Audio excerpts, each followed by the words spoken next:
Hi friends, welcome back to our channel Patnam all in one కి స్వాగతం అండి. ఈరోజు పాఠం వచ్చేసి 10th class new text book స్పర్శలోని పద్య భాగంలోని 2వ పాఠము మీరాకి పద్ ఉంది కదా, అది చెప్పుకుందాము. సో ముందుగా కవయిత్రి పరిచయం చూద్దాము. मीराबाई का जन्म जोधपुर की चौकड़ी गांव में सन 1503 ईस्वी में हुआ माना जाता है. 13 वर्ष की उम्र में मेवाड़ के महाराणा सांगा के कुंवर भोजरा से उनका विवाह हुआ. उनका जीवन दुखों की छाया में ही बीता. बाल्यावस्था में ही मां का देहांत हो गया था. विवाह के कुछ ही साल बाद पहले पति फिर पिता और एक युद्ध के दौरान श्वशुर का भी देहांत हो गया.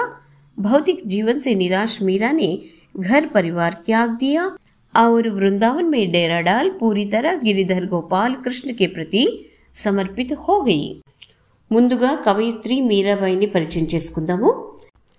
మీరాబాయి రాజస్థాన్ రాష్ట్రంలోని జోధ్పూర్ జిల్లాలోని చౌకడి గ్రామంలో క్రీస్తు శకము 1503 సంవత్సరంలో జన్మించారు. ఆమె 13వ ఏటనే మేవాడు రాజైన మహారాణా సాంగ కుమారుడైన భోజరాజుతో ఆమె వివాహం జరిగింది. ఆమె జీవితం అంతా కూడా కష్టాల్లోనే గడిచింది. ఆమె చిన్నతనంలోనే ఆమె తల్లి మరణించడం జరిగింది. పెళ్ళైన కొద్ది సంవత్సరాలకే మొదట భర్త, తర్వాత తండ్రి, తర్వాత ఓ యుద్ధంలో మామ మరణించడం జరిగింది. మామ అంటే ఎవరు? మేవాడు రాజైన మహారాణా సాంగ. ఓకే, అట్లాగా తన కుటుంబ సభ్యులందరూ కూడా ఒక్కొక్కరుగా తనకు దూరం అవ్వడంతో జీవితంలో నిరాశ చెందిన మీరా ఇల్లు వాకిలి వదిలి బృందావనంలో నివాసం ఏర్పరచుకుంది. ఈ బృందావనం అంటే ఏంటి అంటే శ్రీకృష్ణుని యొక్క లీలలకు సంబంధించినటువంటి అనేక సంఘటనలు అక్కడే జరిగాయి అని మన నమ్మకం. ఆ ప్లేసు భక్తులకు చాలా ఇంపార్టెంట్ అన్నమాట. సో అందుకని ఆమె అక్కడికి వెళ్ళి నివాసం ఏర్పరచుకుని కృష్ణునికి తనను తాను సమర్పించుకుంది. అంటే శ్రీకృష్ణుని భక్తిలో ఎంతగా లీనమైందంటే తనను తాను మర్చిపోయేంతగా. मध्यकालीन भक्ति आंदोलन की आध्यात्मिक प्रेरणा ने जिन कवियों को जन्म दिया उनमें मीराबाई का विशिष्ट स्थान है. इनके पद पूरे उत्तर भारत सहित गुजरात, बिहार और बंगाल तक प्रचलित है.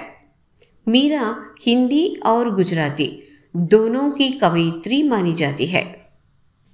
ఈ పేరాగ్రాఫ్లో ఏం చెప్పారు అనేది తెలుసుకునేదానికంటే ముందు హిందీ సాహిత్యకాలన్నీ ఎన్ని భాగాలుగా విభజించారు అనేది మనం తెలుసుకోవాలి. సో హిందీ సాహిత్యానికి సంబంధించి ఒక గొప్ప వ్యక్తి ఆచార్య రామచంద్ర శుక్లా అని, ఆయన కవి మరియు గొప్ప విమర్శకులు కూడా. సో ఆయన హిందీ సాహిత్యకాలాన్ని 4 భాగాలుగా విభజించడం జరిగింది. ఒకటి ఆదికాలు, దీన్నే వీరగాథాకాల్ అని కూడా అంటాం. సో రెండవది భక్తికాలు, 3 రీతికాలు, 4వది ఆధునిక కాలు. సో ఈ 2వ కాలం ఏదైతే ఉందో ఈ భక్తికాలు, సో దానికి సంబంధించినటువంటి కవులే వీళ్ళు. అంటే ఆ భక్తికాల్లో పుట్టుకొచ్చినటువంటి కవులు అనమాట వీళ్ళు. ఈ భక్తి కాలాన్ని 2 భాగాలుగా విభజిస్తారు. ఒకటి సగుణ శాఖ, 2 నిర్గుణ శాఖ. సో సగుణ శాఖలో కూడా మళ్ళీ 2 రకాలు ఉంటాయి. ఒకటి రామభక్తి శాఖ, 2 కృష్ణ భక్తి శాఖ. సో రామభక్తి శాఖలో తులసీదాస్ గారి పేరు ప్రముఖంగా వినిపిస్తుంది. అంటే రామభక్తి శాఖకు చెందినటువంటి ప్రముఖ కవి ఎవరు అనంటే మనకు తులసీదాసే వెంటనే గుర్తొస్తారు. సో అట్లాగే కృష్ణ భక్తి శాఖకు సంబంధించి ప్రముఖ కవులు ఎవరు అనంటే మొదటగా మనకు సూర్దాస్ గారు గుర్తొస్తారు. అట్లాగే కవయిత్రి అయితే మీరాబాయి గారు గుర్తొస్తారు. సో మీరాబాయి గారు ఏ కాలపు కవయిత్రో మీకు అర్థమై ఉంటుంది. ఇప్పుడు భక్తి కాలంలోని సగుణ శాఖలోని కృష్ణ భక్తి శాఖకు చెందినటువంటి కవయిత్రి అమ్మాయి. ఆబ్వియస్లీ ఆమె రాసేటువంటి రచనలన్నీ కూడా కృష్ణుని గురించి ఉంటాయి. ఓకే, ఎందుకంటే ఆమె కృష్ణుడికి మహాభక్తురాలు. సో ఇప్పుడు ఈ పారాగ్రాఫ్లో ఏం చెప్తున్నారో చూద్దాం. मध्यकालीन भक्ति आंदोलन की आध्यात्मिक प्रेरणा ने जिन कवियों को जन्म दिया उनमें मीराबाई का विशिष्ट स्थान है. అంటే మధ్యయుగంలోని భక్తి ఉద్యమము ఎంతో మంది కవులకు ప్రాణం పోసింది. వాళ్లలో మీరాబాయి స్థానము ప్రత్యేకమైనది. ఓకే, అట్లాగే इनके पद पूरे उत्तर भारत सहित गुजरात, बिहार और बंगाल तक प्रचलित है. అంటే సో ఈయుడ రచనలు ఉత్తర భారతంలోనే కాదు, గుజరాత్, బీహారు, బంగాల్ వరకు కూడా వ్యాపించి ఉన్నాయి. అంటే అక్కడి వరకు కూడా ఈ రచనలు చేరిపోయి ఉన్నాయి. సో మీరా హిందీ और गुजराती दोनों की कवयित्री मानी जाती है. సో మీరాబాయిని హిందీ, గుజరాతీ 2 భాషల కవయిత్రిగా చెప్తుంటారు. संत रैदास की शिष्या मीरा की कुल 7-8 कृतियां ही उपलब्ध हैं. मीरा की भक्ति दैन्य और माधुर्य भाव की है. इन पर योगियों, संतों और वैष्णव भक्तों का सम्मिलित प्रभाव पड़ा है. मीरा के पदों की भाषा में राजस्थानी, ब्रज और गुजराती का मिश्रण पाया जाता है. वहीं पंजाबी, खड़ी बोली और पूर्वी के प्रयोग भी मिल जाते हैं. సో ఈమె సంత్ రైదాస్ గారి శిష్యురాలు. రైదాస్ గారు ఎవరు అని అంటే మనం 9th క్లాస్లో చదువుకున్నాం కదా, సంత్ రైదాస్ అని. సో ఆయన యొక్క శిష్యురాలు ఈమె ఎన్నో కృతులను రాశారు, అంటే ఎన్నో రచనలు చేశారు. అందులో 7-8 కృతులు మాత్రమే మనకు అందుబాటులో ఉన్నాయి. మీరాబాయి భక్తి మాధుర్య భక్తి అని చెప్పొచ్చు, అట్లాగే దాస్య భక్తి అని కూడా చెప్పొచ్చు. అంటే కొన్ని చోట్ల తనను తాను దాసిగా కూడా ఆమె వర్ణించుకుంటారనమాట. ఎవరికి? కృష్ణుడికి. సో అట్లా కృష్ణుడికి దాసిగా గాను, అట్లాగే ప్రేయసిగా గాను, ఇట్లా 2 రకాల వర్ణన ఆమె చేస్తుంది. కాబట్టి అందుకని ఆమె భక్తి దాస్య మరియు మాధుర్య భక్తి అని చెప్పొచ్చు. మీరా రచనల్లో మనకు రాజస్థానీ, బ్రజ్జు, గుజరాతీ ఇలాంటి భాషలకు సంబంధించినటువంటి పదాలన్నీ కూడా కనిపిస్తూ ఉంటాయి. అంతేకాకుండా పంజాబీ, ఖడీ బోలి, పూర్వీ భాష, సో వీటికి సంబంధించినటువంటి పదాలు కూడా ఆమె రచనల్లో మనకు కనిపిస్తాయి. ఇట్లా ఎందుకు అంటే ఆమె కృష్ణుడి గీతాలు పాడుకుంటూ సాధువులెంబడి, సన్యాసులెంబడి అలా ఊరు తిరుగుతూ వెళుతూ ఉండేది కదా. సో అట్లా ఊరూరు తిరుగుతున్నప్పుడు అక్కడ ఉండేటువంటి స్థానిక భాషల పదాలు వాళ్ళ రచనల్లో వచ్చి చేరడం అనేది సహజం. ఓకే, మనము కబీర్దాస్ గారి గురించి చెప్పుకున్నప్పుడు కూడా, అంటే సాఖీ పాఠం చెప్పుకున్నప్పుడు కూడా అక్కడ కబీర్దాస్ గారి భాష ఏది అని అంటే సదుక్కడి భాష అని చెప్పాం. అంటే సాధువుల భాష అని. సాధువుల భాష అని సపరేట్గా ఉండదు. ఓకే, ఏమంటే వాళ్ళు ఊర్లు తిరుగుతూ ఉంటారు కదా, అక్కడ ఉండేటువంటి స్థానికంగా ఉండేటువంటి భాషలకు సంబంధించినటువంటి పదాలన్నీ కూడా వాళ్ళ రచనల్లో వచ్చి చేరుతాయన్నమాట. అందుకని రకరకాల భాషలకు సంబంధించినటువంటి పదాలన్నీ వచ్చి చేరుతూ ఉంటాయి. కాబట్టి ఆ భాషను సదుక్కడి భాష అని లేదా కిచిడి భాష అని ఇలా అంటూ ఉంటారు. సో మీరా కూడా అదే కోవకు చెందినటువంటి వ్యక్తి. అందుకని ఆమె రచనల్లో కూడా మనకు రకరకాల భాషలకు సంబంధించినటువంటి పదాలన్నీ కూడా మనకు కనిపిస్తాయి. ఓకే, पाठ प्रवेश कहते हैं पारिवारिक संतापों से मुक्ति पाने के लिए मीरा घर द्वार छोड़कर वृंदावन में जा बसी थी और कृष्णमयी हो गई थी. इनकी रचनाओं में इनके आराध्य कहीं निर्गुण निराकार ब्रह्मा, कहीं सगुण साकार गोपी वल्लभ श्री कृष्ण और कहीं निर्मोही परदेसी जोगी के रूप में संकल्पित किए गए हैं. वे गिरिधर गोपाल के अनन्य और एकनिष्ठ प्रेम से అభిభూత్ హో ఉఠి థీ. భౌతిక కష్టాల నుండి ముక్తిని పొందడం కోసము ఆమె ఇల్లు వాకిలి అన్నీ వదిలేసి బృందావనంలో పోయి సెటిల్ అయింది. ఓకే, అక్కడికి వెళ్ళాక కృష్ణుని భక్తిలో ఆమె పూర్తిగా లీనమైపోయింది. ఈ బృందావనము అంటే ఏంటి అనేది ఇంతకుముందు చెప్పాను కదా. కృష్ణుడి యొక్క అనేకమైనటువంటి లీలలకు సంబంధించినటువంటి సంఘటనలు అక్కడే చోటు చేసుకున్నాయి. అందుకనే కృష్ణుడి భక్తులకు అది చాలా ఇంపార్టెంట్ ప్లేస్, పవిత్రమైన ప్లేస్ అనమాట. సో అందుకని ఆమె కూడా అక్కడ పోయి సెటిల్ అయిపోయినారు. ఆమె తన రచనల్లో తన ఆరాధ్య దైవమైనటువంటి శ్రీకృష్ణుడిని కొన్ని చోట్ల నిర్గుణ నిరాకార పరబ్రహ్మ స్వరూపంలాగా, మరికొన్ని చోట్ల గోపీ వల్లభుడైనటువంటి శ్రీకృష్ణుడిలాగా, మరికొన్ని చోట్ల ఈ మోహమాయ బంధనాలన్నిటినీ తెంచుకున్నటువంటి ఒక యోగిలాగా, అట్లా రకరకాల రూపాల్లో ఆమె ప్రొజెక్ట్ చేయటం జరిగింది. प्रस्तुत पाठ में संकलित दोनों पद मीरा के इन्हीं आराध्य को संबंधित हैं. मीरा अपने आराध्य से मनोहार भी करती है, लाड भी लड़ाती है, तो अवसर आने पर उलाहना देने से भी नहीं चूकती. उनकी क्षमताओं का गुणगान स्मरण करती हैं, तो उन्हें उनके कर्तव्य याद दिलाने में भी देर नहीं लगाती. ఈ పాఠంలో మీరా రచించినటువంటి 2 పద్యాలు ఇవ్వటం జరిగింది. ఈ 2 కూడా శ్రీకృష్ణుడికి సంబంధించినవే.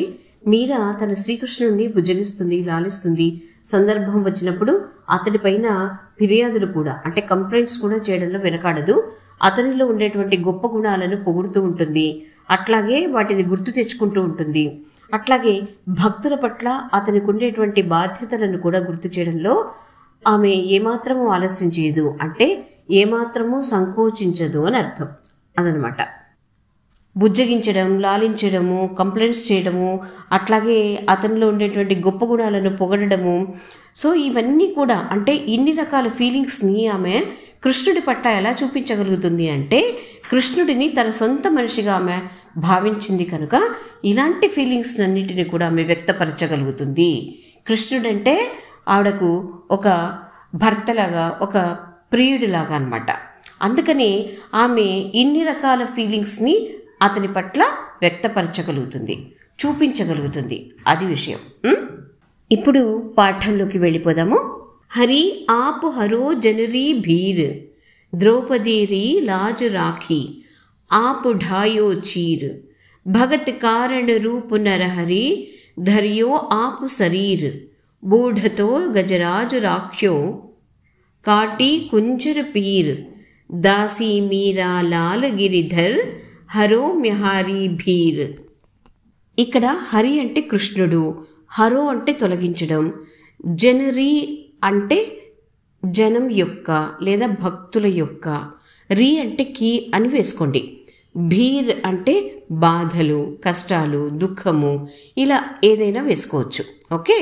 ఇక్కడ మీరాబాయి ఏమంటున్నారంటే, ఓ ప్రభువు, నీవు నీ భక్తుల యొక్క కష్టాలన్నింటినీ కూడా తొలగిస్తావు. ఎట్లాగైతే అని ఉదాహరణలు ఇస్తున్నారు ఆమె. ఏ ఉదాహరణలు ఇస్తున్నారు? ద్రౌపది రీ లాజు రాఖీ, ఆపు ఢాయో చీర్. ద్రౌపది యొక్క మర్యాదను కాపాడడం కోసము, అంటే కౌరవ సభలో మన ద్రౌపదికి వస్త్రాపహరణం జరుగుతున్నప్పుడు ఆవిడ యొక్క మర్యాదను కాపాడడం కోసము నీవు చీరని ఇచ్చావు. ఢాయో చీర్. చీర్ అంటే ఇక్కడ సాడీ అని అర్థం, చీర అని అర్థం. ఓకే. సో ఢాయో అంటే బఢాయో, అది ముందుకు అలా పంపిస్తూనే ఉన్నావు నువ్వు. సో అట్లా ఆవిడ యొక్క మర్యాదను కాపాడావు. అట్లాగే భగత్ కారణ రూపు నరహరి, ధర్యో ఆపు శరీర్. భగత్ అంటే భక్తుడు, కారణ్ అంటే కారణము, నరహరి అంటే నరసింహావతారము, ధర్యో అంటే ధారణ చేయటం అంటే ధరించడం, శరీర్ అంటే శరీరము. అంటే భక్తుడైనటువంటి ప్రహ్లాదుడిని రక్షించడం కోసము నరసింహ అవతారం ఎత్తావు. అంటే నరసింహ శరీర ధారణ చేసావు నువ్వు. ధర్యో ఆపు శరీర్ అన్నారు కదా, శరీర్ అంటే శరీరం, ధర్యో అంటే ధారణ చేయటం అంటే ధరించడం. దేన్ని అంటే నరసింహ అవతారం. కాళ్ళ నుండి మొండెం వరకు కూడా మనకు మనిషిలాగా ఉండడం, ఈ తల భాగం అంతా కూడా సింహాన్ని పోలి ఉండడం. సో దీనినే మనము నరసింహ అవతారం అని అంటాం. సో భక్తుడైనటువంటి ప్రహ్లాదుడిని రక్షించడం కోసము నీవు నరసింహుని అవతారం ఎత్తావు. దీని వెనకాల ఒక కథ ఉంది నాన్న, మీకు అందరికీ తెలిసే ఉంటుంది, బట్ ఇక్కడ పాఠంలో ఉంది కాబట్టి చిన్నగా బ్రీఫ్గా చెప్పేస్తాను. పూర్వము హిరణ్యకశ్యపుడని ఒక రాక్షసరాజు ఉండేవాడు. చాలా మంచివాడే, శివభక్తుడు. అయితే ఆయన కుమారుడైనటువంటి ప్రహ్లాదుడు మన విష్ణు భక్తుడు. ఆయనకేమో విష్ణు అంటే ఒక శత్రువులాగా అనమాట. ఆ కాలంలో శివ వైష్ణవులు ఇద్దరూ సమానమే అయినప్పటికీ కూడా భక్తుల్లో చాలా కొట్లాటలు ఉండేటివి. అంటే శివుడే గొప్పవాడు అని శివభక్తులు, లేదు విష్ణువే గొప్పవాడు అని విష్ణు భక్తులు, ఇలా వాళ్ళిద్దరికీ పడేది కాదు. అందులో ఎక్కువ రాక్షస రాజులందరూ కూడా మనకు శివభక్తులే అయి ఉంటారు. ఎందుకు అంటే వాళ్ళు తపస్సు చేయంగానే ప్రత్యక్షమయ్యి వాళ్ళు అడిగిన కోరికలన్నీ ముందు వెనక చూడకుండా ఇచ్చేస్తూ ఉంటాడు మన శివుడు. అందుకనే అతన్ని భోళాశంకరుడు అన్నారు. సో విష్ణు అలా కాదు, కొంచెం ఆలోచించి ఆచితూచి అలాగా. సో ఏదైనా మెలకబెట్టి ఇచ్చేవాడు అనమాట. అందుకని విష్ణువుని ఎక్కువగా పూజించేవాళ్ళు కాదు రాక్షసరాజులు. అందులో ఈ క్షీరసాగర మథనంలో వాళ్ళకు మోసం జరిగింది అనేది కూడా ఉంది, విష్ణువు మోసం చేశాడు అని. సో దీనికి సంబంధించినటువంటి కథను విపులంగా తెలుసుకోవాలి అంటే మీ టీచర్లను అడగంటే వాళ్ళు చెప్పేస్తారు. ఓకేనా? సో అట్లాగా ఈ విష్ణువు అనేవాడు అతనికి శత్రువు. మరి తన కుమారుడైనటువంటి ప్రహ్లాదుడు తన శత్రువైనటువంటి విష్ణువుని పూజించడము అతనికి సుతరాం నచ్చేది కాదు. అందుకనే ఆ విష్ణు నామాన్ని కొడుకు నోటి నుండి రాకుండా ఉండడం కోసము శతవిధాల ప్రయత్నం చేస్తాడు. కొడుకుని చాలా కష్టాలు పెడతాడు. అయినప్పటికీ కొడుకు ఆ పదము తప్ప వేరేది మాట్లాడేవాడు కాదు. అంటే మహావిష్ణువు గురించి మాత్రమే, ఆ పదం మాత్రమే ఆయన నోటి వెంట వచ్చేది. ఏది? ప్రహ్లాదుని నోటి వెంట. ఇక విసిగెత్తినటువంటి హిరణ్యకశిపుడు ఒకరోజు, ఎక్కడరా నీ విష్ణువు, ఇక్కడున్నాడా అని కొన్ని స్థలాలు చూపించి అడుగుతాడనమాట. అప్పుడు ప్రహ్లాదుడు, ఇందు గలడందు లేడను సందేహమెందులకు చక్రి సర్వోపగతుండు ఎందెందు వెతికిన అందందే గలడు అని ఒక చిన్న వాక్యం చెప్తాడు.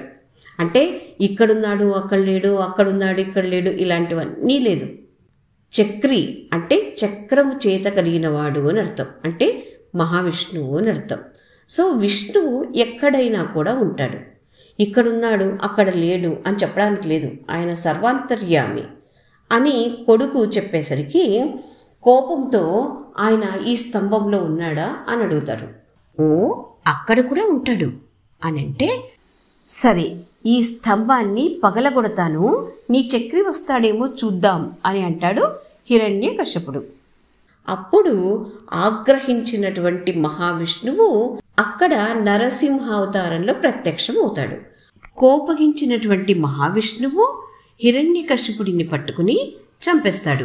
ఆ విధంగా ప్రహ్లాదుడికి కష్టాల నుండి విముక్తిని కలిగిస్తాడు.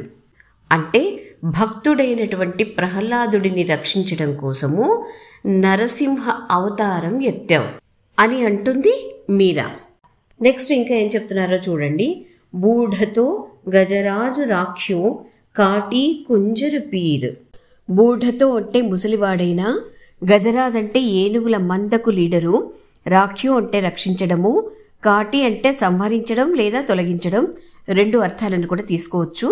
అలాగే కుంజర్ అంటే ఏనుగు, పీర్ అంటే బాధలు లేదా కష్టాలు, ఇలా ఏదైనా చెప్పుకోవచ్చు. ఈ వాక్యాన్ని ఎక్కడి నుంచి తీసుకొచ్చారు, దీని యొక్క అర్థం ఏంటి అనేది చూద్దాం. ఈ వాక్యము గజేంద్ర మోక్షం అనే కథలోనిది. ఓకే, అంటే వ్యాసుడు రచించినటువంటి శ్రీమద్ భాగవతం ఉంది కదా, అందులో ఒక కథ అన్నమాట ఇది. అది మనకు తెలుగులో పోతన గారు అనువాదం చేశారు. అంటే వ్యాసుడు శ్రీమద్ భాగవతాన్ని సంస్కృతంలో రచిస్తే దాన్ని మనకు తెలుగులో పోతన గారు అనువాదం చేశారు. అందులో నుండి తీసుకున్న కథనే ఈ గజేంద్ర మోక్షం. ఆ గజేంద్ర మోక్షం కథలోనిది ఈ వాక్యం. ఓకే, సో మామూలుగా అష్టాదశ పురాణాలన్నీ కూడా వ్యాసుడే రచించారు అని చెప్తుంటారు మన పెద్దవాళ్ళు. ఓకే, ఆ అష్టాదశ పురాణాలలో శ్రీమద్ భాగవతం కూడా ఒకటి. ఈ వాక్యము గజేంద్ర మోక్షం అనే కథలోనిది అని చెప్పుకున్నాం కదా. ఏంటా కథ అంటే, పూర్వము ఓ ఏనుగుల మంద అడవిలో సంచరిస్తూ ఉండేదట. వాటికి దాహం వేయడంతో ఓ సరస్సు దగ్గరికి వెళతాయి. మంద లీడరైన గజరాజు, ఇక్కడ గజరాజు అంటే ఐరావతం అని ఇచ్చారు, కానీ నేను అది తప్పు అని అనుకుంటున్నాను. ఎందుకంటే ఐరావతం అంటే తెల్లని ఏనుగు, అది కూడా ఇంద్రుని వాహనం, ఎక్కడో స్వర్గంలో ఉంటుంది. దానికి ఇలా సామాన్య ఏనుగుల మాదిరిగా అడవిలో సంచరించాల్సిన అవసరం లేదు, అంతే కదా. అందున మన గజేంద్ర మోక్షం కథలో కూడా ఎక్కడా ఐరావతం అని ప్రస్తావించలేదు. ఏనుగులు చాలాసార్లు మందలుగానే సంచరిస్తూ ఉంటాయి. ప్రతి మందకు ఓ మగ ఏనుగు లీడర్గా వ్యవహరిస్తూ ఉంటుంది. అట్లాంటి లీడరే ఇప్పుడు మన కథలోని గజరాజు. ఓకేనా? సరే, మళ్ళీ మనం కథలోకి వద్దాం. మొదట మందలోని ఏనుగులన్నీ కూడా సరస్సులోకి దిగి నీళ్లు తాగి తమ దాహాన్ని తీర్చుకొని ఒడ్డుకు వచ్చాక చివరగా గజరాజు అంటే లీడర్ ఉంటాడు కదా ఆయన, సో ఆ ఏనుగు సరస్సులో దిగి దాహం తీర్చుకొని బయటికి వస్తున్న సమయంలో అదే సరస్సులో ఉన్నటువంటి మొసలి గజరాజు కాళ్లను పట్టేసుకుంటుంది. ఏనుగు మొసలి పట్టు నుండి విడిపించుకోవడానికి తీవ్ర ప్రయత్నం చేస్తుంది, కానీ సాధ్యం కాలేదు. నొప్పి భరించలేక ఓ భగవంతుడా నన్ను రక్షించు అని మహావిష్ణువును వేడుకుంటుంది. ఎవరు? ఆ ఏనుగు. సో ఏనుగు ఆర్తనాదం విన్న వెంటనే విష్ణువు అక్కడికి వచ్చి మొసలిని సంహరించి ఏనుగును రక్షిస్తాడు. ఆ విధంగా విష్ణువు ఏనుగుకు మోక్షం ఇస్తారు. ఇక్కడ మళ్ళీ మోక్షం అంటే విముక్తి అనే అర్థం. మోక్షం అన్న పదానికి చాలా పర్యాయ పదాలు ఉంటాయి. ఓకే, సో అది కూడా మనం గుర్తుపెట్టుకోవాలి. ఆ విధంగా మొసలి బారిన పడిన ఏనుగును రక్షిస్తాడు మహావిష్ణువు. అందుకని ఇక్కడ మీరా ఏనుగు బాధను అంటే కష్టాన్ని దూరం చేశాడు కృష్ణుడు అని చెప్తుంది. ఓకేనా? అయితే ఇక్కడ మరో విషయాన్ని కూడా మనం చెప్పుకోవాలి. ఏంటది అనంటే బూఢతో అంటే చాలామంది డూబున అనే అర్థంలో చెప్తున్నారు. కానీ గజేంద్ర మోక్షం కథలో ఏనుగు మునుగుతూ ఉంటే విష్ణువు కాపాడాడు అని ఎక్కడ మనకు చెప్పబడలేదు. మొసలి తన నోటితో ఏనుగు కాళ్లను పట్టేసి బాధిస్తూ ఉంటే ఆ నొప్పిని భరించలేక దాని నుండి తనను తాను కాపాడుకోలేనని ఏనుగు గ్రహించాక విష్ణువుని ప్రార్థిస్తే ఆయన వచ్చి మొసలిని చంపి ఏనుగును రక్షించాడు అని మాత్రమే ఉంది. మరి బూఢతో అంటే ఏమిటి అంటే ముదుసలి అని అర్థం, అంటే వృద్ధులైన అని అర్థం. ఇక్కడ బూఢతో గజరాజు రాఖ్యో అని ఇచ్చారు కదా. బూఢతో అంటే ముసలివాడైనా, గజరాజ్ అంటే గజరాజును, రాఖ్యో అంటే రక్షించినావు. ఎట్లా అంటే కాటి కుంజరు పీరు. కాటి అంటే చంపెను, అంటే దేన్ని చంపాడు? మొసలిని. కుంజరు పీరు అంటే మొసలిని చంపి ఏనుగును బాధ నుండి విముక్తుడిని చేశావు అని అర్థం. సో అట్లా తీసుకోవాలి. ఓకేనా? అంతేకాని ఇక్కడ డూబున అన్న అర్థం అస్సలు రాదు. సరే, ఇంకొక విషయం లాస్ట్లో. గజరాజు అంటే ఐరావతం కాదు అనడానికి ఇంకొక ప్రూఫ్ కూడా ఉంది. ఏంటంటే ఈ మొసలి ఏనుగు జన్మ వృత్తాంతం గురించి అదే కథలో ప్రస్తావించడం జరిగింది. పూర్వము హూహు అనే గంధర్వుడు దేవలుడు అనే ముని శాపం వలన మొసలిగా మారాడని, అలాగే ఇంద్రజ్ఞమునుడు అనే రాజు అగస్త్య మహాముని శాపం చేత ఏనుగుగా మారాడని ఆ కథలో ప్రస్తావించడం జరిగింది. మొసలిని చంపి ఏనుగును రక్షించడము అనే ఈ రెండు సంఘటనల ద్వారా ఆ రెండింటికి కూడా అంటే మొసలికి ఏనుగుకి ఇద్దరికీ శాప విమోచనం జరిగింది అని చెప్తారు. అందుచేత గజరాజు అంటే ఐరావతం కాదు అన్న విషయము తేటతెల్లం అవుతుంది. అది విషయం. ఓకేనా? నెక్స్ట్ లైన్ చూద్దాము. దాసి మీరా లాల్ గిరిధర్ హరో మ్యహారీ భీర్ అంటే ఓ కృష్ణ, ఓ గిరిధరుడా, నీ దాసి అయినటువంటి ఈ మీరా విన్నవించుకుంటున్నది ఏంటి అనంటే హరో హరించు, మ్యహారీ మేరీ, భీర్ పీర్ బాధ, నా బాధలను కూడా తొలగించవయ్యా అని అంటుంది. ఎంతోమంది కష్టాలను తీరుస్తూ ఉంటావు, ఎంతోమంది బాధలను దూరం చేస్తూ ఉంటావు. చీరలిచ్చి ద్రౌపది మర్యాదను కాపాడావు. అట్లాగే నరసింహ అవతారం ఎత్తి ప్రహ్లాదుడి కష్టాలను దూరం చేశావు. అట్లాగే మొసలిని చంపి గజరాజు యొక్క ప్రాణాలను కాపాడావు. మరి ఇంతమంది కష్టాలను, ఇంతమంది బాధలను దూరం చేస్తున్నావు కదా, మరి నా బాధను కూడా దూరం చెయ్యవయ్యా, ఈ కష్టాల నుండి నన్ను కూడా విముక్తురాలిని చెయ్యవయ్యా అని మీరా కృష్ణుడితో మొరపెట్టుకుంటూ ఉంది. ఇక్కడ దాసి అని తనను తాను చెప్పుకున్నా చూడండి మన మీరా. సో మనము కవయిత్రి పరిచయంలో కూడా ఆమె భక్తి గురించి చెప్పుకుంటున్నప్పుడు రెండు రకాల భక్తిని ఆమె ప్రదర్శిస్తుంది అని చెప్పుకున్నాం కదా.